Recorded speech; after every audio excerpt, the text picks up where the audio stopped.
Welcome to the Country Watch Political Intelligence Briefing Quick Hits, a weekly briefing of hot stories across the world in brief.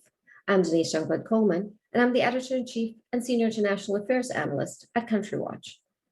This week in my political intelligence briefing, I'm covering the Biden-Putin summit.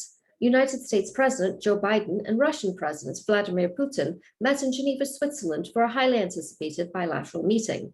The foreign summit marked the final leg of President Biden's first foreign trip as head of state, having earlier traveled to the G7 summit in the United Kingdom and the NATO summit in Belgium.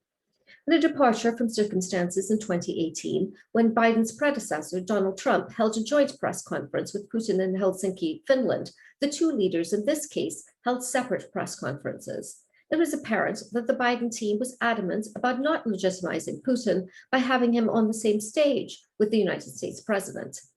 Nevertheless, the two leaders respectively offered positive assessments of the meeting in their remarks following the talks that had lasted more than 3 hours. President Biden characterized the talks as good and positive in his assessment. According to President Putin, the conversation was absolutely constructive. Still, Putin blamed the United States for the deterioration of bilateral relations and said that the United States had an unpredictable foreign policy because it supported, and I quote, a bloody coup d'etat in Ukraine in 2014. In an electrifying moment, reporter Rachel Scott referenced Putin's long list of political opponents who were dead, imprisoned, or jailed, including jailed Kremlin critic Alexei Navalny. Scott then asked, "So my question is, Mr. President, what are you so afraid of?"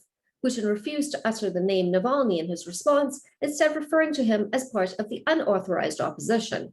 Putin further accused Navalny of inciting revolution. Putin also said that Biden did not issue an invitation to the White House, but nevertheless described the 46th president of the United States as a balanced and professional man. President Joe Biden began his remarks in Geneva saying that there was no substitute for face-to-face diplomacy, and adding that Putin and I face a unique responsibility managing a relationship that has to be stable. As presaged by the White House prior to the summit, the issue of human rights factored highly. President Biden said, and I quote, "I made it clear to President Putin that we will continue to raise issues of fundamental human rights." He went on to emphasize that it was the duty of any American president to do so. Also on the agenda for Biden, press freedoms and the operations of Radio Free Europe and Radio Liberty. President Biden additionally asserted that he confronted Putin about election interference, saying that his bottom line was that they needed to have some basic rules of the road. President Biden also emphasized that certain critical infrastructure should be off limits to attack and warned Putin against cyber attacks. To that end, Biden said that he asked Putin, and I quote, "How would you feel if ransomware took out the pipelines from your oil fields?" The question appeared to be nothing less than a warning of America's significant capability to disrupt Russian pipeline operations in retaliation to further Russian cyber attacks. That being said, Biden noted that no one was looking for another Cold War. There were 3 concrete deliverables coming out of the Biden-Putin meeting in Geneva. First, both countries agreed on the immediate return of their ambassadors to their posts in Washington, D.C. and Moscow. Second, progress was made on the strategic arms reduction issue. Putin praised Biden's decision to agree to extend the new Strategic Arms Reduction Treaty, also known as START, and indicated that both the United States Department of State and the Russian Foreign Ministry would begin discussions on the path forward for nuclear security. Third, both countries agreed to work together in a carefully circumscribed arenas where they shared interests. Biden said that he and Putin were considering working together, for example, in Iran, a reference quite likely to the Joint Comprehensive Plan of Action. These deliverables were in keeping with some of the benchmarks I've specified as being vital. With Putin not actually wanting a stable, predictable, and normal relationship with Washington and Moscow, I've said that the Biden administration should recalibrate its approach to Putin and Russia.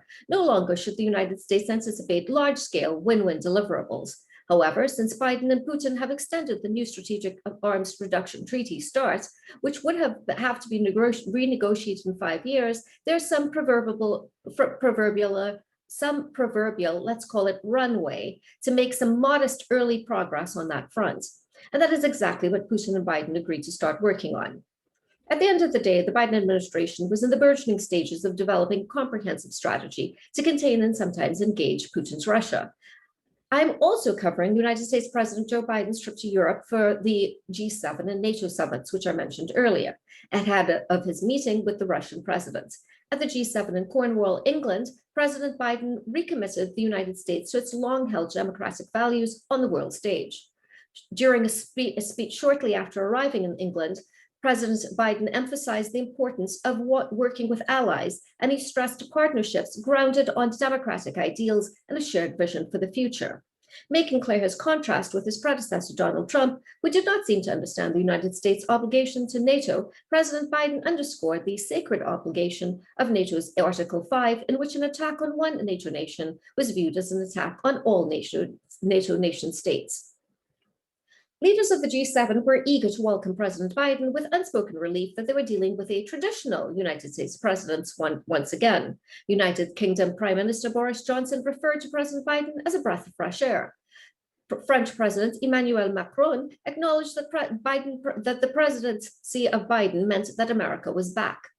Moving on to the NATO summit in Brussels, Belgium, NATO powers released a thorough statement, which included a stark rejection of Russian violations of sovereign territory, including the annexation of Crimea.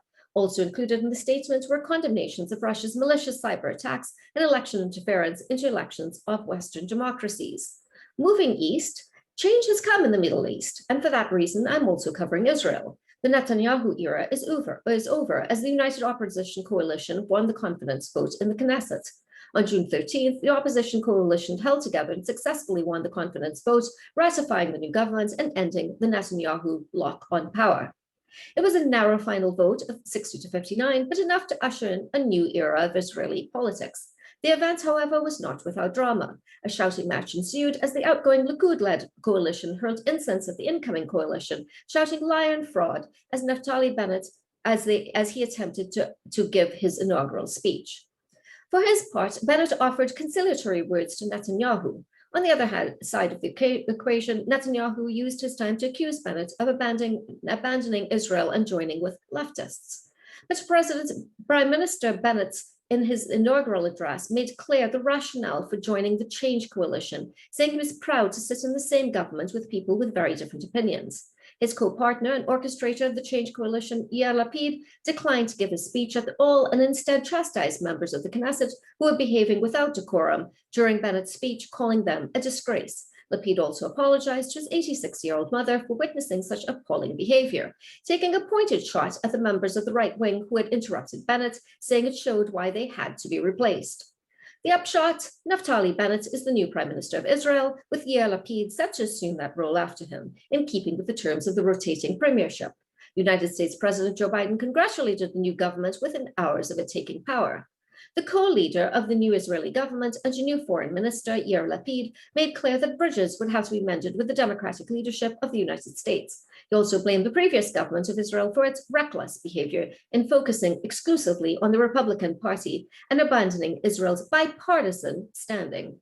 Foreign Minister Lapid also indicated that he would seek to strengthen Israel's allies. These include old regional allies such as Jordan and Egypt, as well as new allies, the United Arab Emirates and Bahrain. In the next edition of my political intelligence briefing, I will be covering the election developments in Iran and Peru, as well as political developments in post-coup Myanmar, also known as Burma. I'll also be covering the latest on the coronavirus pandemic, including the entry of the new Novavax vaccine to the mix and the threats posed by the Delta variant. For more information about these and other stories, read my political intelligence briefing and my coronavirus report, both of which are accessible from the front page of the Country Watch website at www.countrywatch.com. Thank you for your time, have a great day, and remember that we live in an interconnected world.